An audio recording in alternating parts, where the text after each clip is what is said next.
let's get ready to settle in. Let's just allow our bodies just to come to rest in whatever position that you've chosen for yourself. Don't worry about lengthening the spine. Don't worry about the breath. Don't worry about anything for these first just moments. And truly just allow yourself to come to a restful state. All the busyness, all the doing that happened just before this moment, by allowing yourself to just rest, you'll separate yourself from the busyness and from the doing. And as the physical body begins to just relax and find rest, give your heart, your emotions, your mind, your mental state, give them permission to do the same. Just come to a state of rest.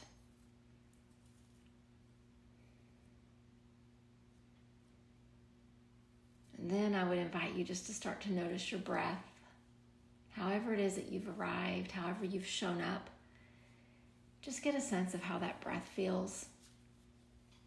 Let it tell you something about the day, about the moments just before these.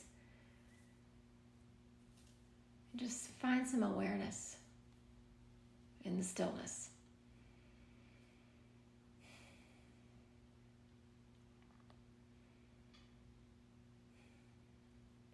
And then I would invite you that if you are seated, begin to sit a little taller. And if you're lying down, begin to stretch out just a little more resolutely. And begin to feel length up and down the center of your body, through the spine, all the way to the top of your head. And let's take a few breaths together. Just a slow, deep breath in. And a full breath out. A slow breath in. And then release. And then one more, breathing in. Then breathing out. And just notice as you continue to breathe, notice the shift.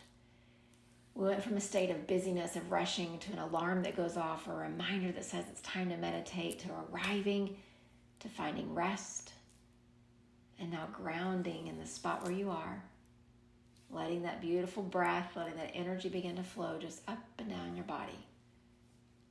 Notice the shift. We've been on this journey for the last several times together, sitting with the idea of purpose. Each time just kind of exploring and trying to discover a little more about this big topic, this thing that we all seek, this thing that we all want in our lives. What is our purpose? We often talk about the word purpose in yoga from the Sanskrit word of Dharma. And it's interesting that when you translate Dharma, we've kind of made it come into the word purpose, but first and foremost, it translates to duty. And I know sometimes in our English language, the word duty has maybe a negative connotation. It's something that you must do. But just think about maybe even a sense of, like our folks in the military, this duty. Yes, there's a must to, but it's a choice. They choose to really listen to the sense of duty. So what if we, as we seek purpose, could begin to think of this word duty, Dharma, in that way? It's not duty like drudgery and laundry and chores and things that someone's telling you to do that you really don't want to. There's honor in having a sense of duty. It's a privilege. And so this idea of your Dharma, my Dharma, our Dharma, when you think about it being a sense of duty, the idea is that as we wake up each day and our eyes open and greet the day, and we take that first intentional breath in, we sit with our Dharma, our duty. The idea is, what are we so very privileged to get to contribute to this world. And when you can think of it that way, it doesn't feel like drudgery. It doesn't feel like a have to. It truly feels like an honor. And so I want us just to sit just for the next moment and just explore this idea of what is my duty? What is my contribution to this world? And don't try to think in these tangible things you might put on a list or that you might find on a resume or a CV, but go bigger. Think bigger. How does the world know that you have a meditation practice? Can the world feel that you spend time intentionally breathing? Is there evidence that you spend time on a yoga mat moving your body with intention? So as you think big about this duty, your spot in the world, what does it look like?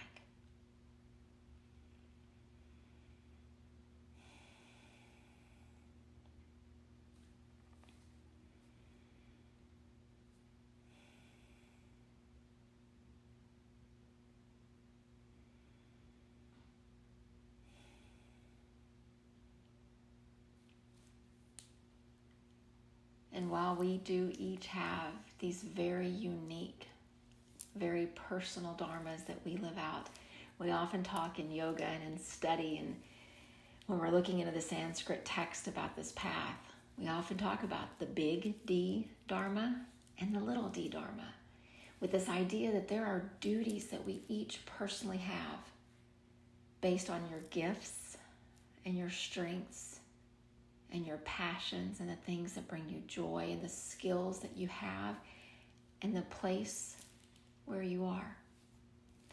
But then there's this capital D Dharma, this idea that all 8 billion of us have the same duty.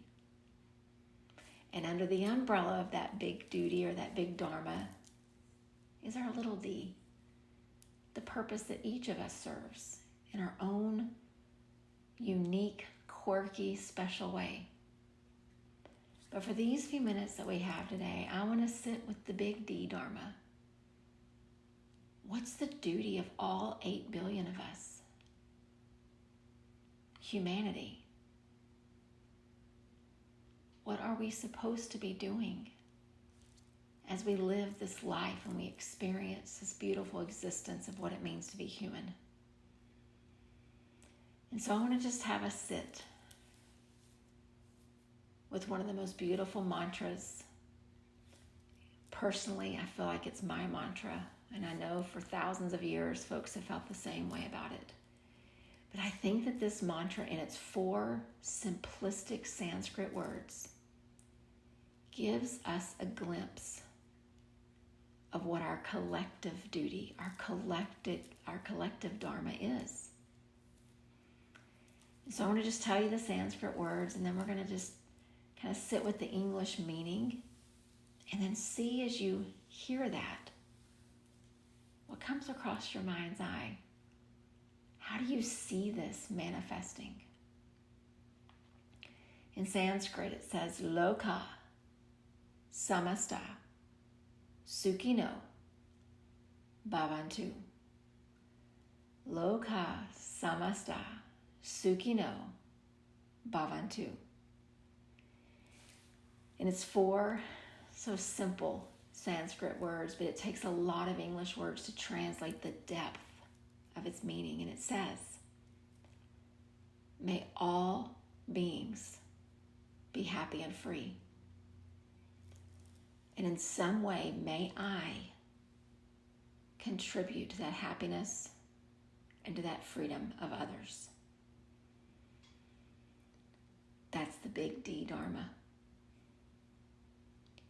We often live from a really egocentric place. We need to take care of ourselves, take care of our families, and you can't be faulted for that.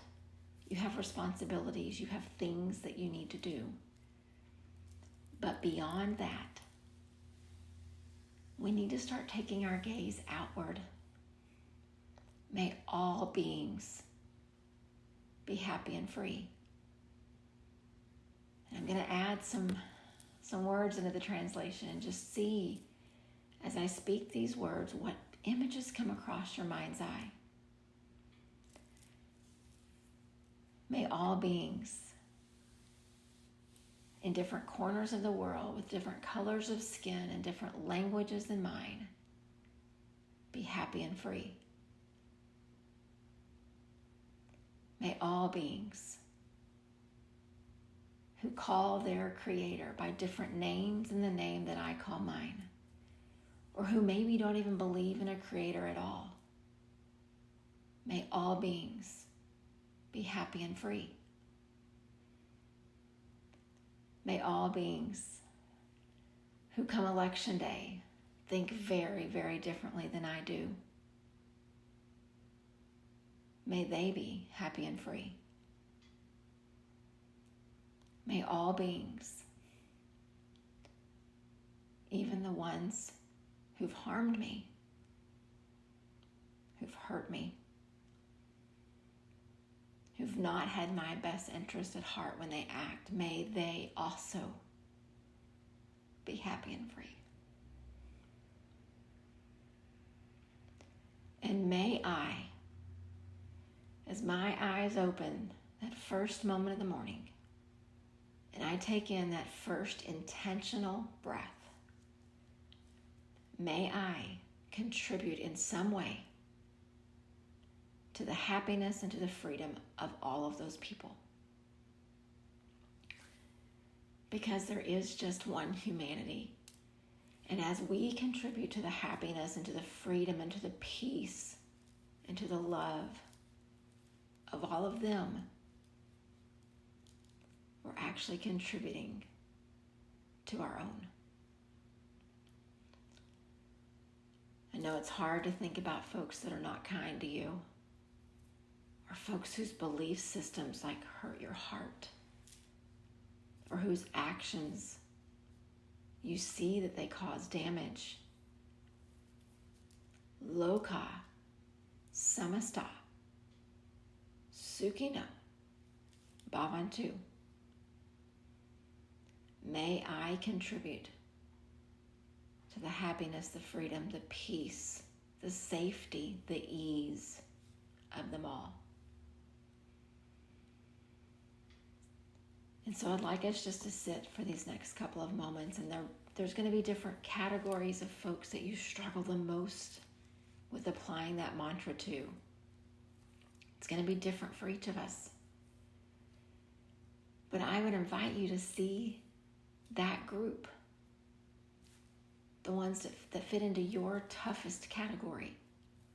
And it doesn't mean after these few minutes of meditation we will rise up and we will embrace and we will fully understand our Dharma. But the only way to ever get to that point is to sit with it again and again and again. See beyond the behaviors. See beyond the actions. See beyond the color of skin and language and culture. See the person who at the core of their being, just like at the core of ours, deserves happiness and freedom. So let's just sit. Loka samasta sukhino bhavantu.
as you continue just to sit with whatever reflection came across your mind at that moment,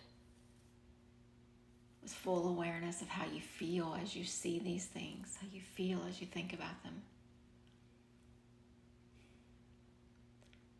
My prayer is that each of us begins to understand a little more our little D Dharma. We begin to recognize the gifts that we have, the opportunities that we're given, the skills that we each have. And then we begin to understand a little more and more about how to use those things as a contribution to the world. But I would invite us that as we're sitting trying to discover that, we sit with confidence about the big D Dharma, about the duty, and about the true honor that we have to contribute to the peace and the happiness and the freedom of the rest of the world. Oftentimes it may go unseen, but I assure you it does not go unfelt. Loka, samasta, sukhino, bhavantu. Namaste.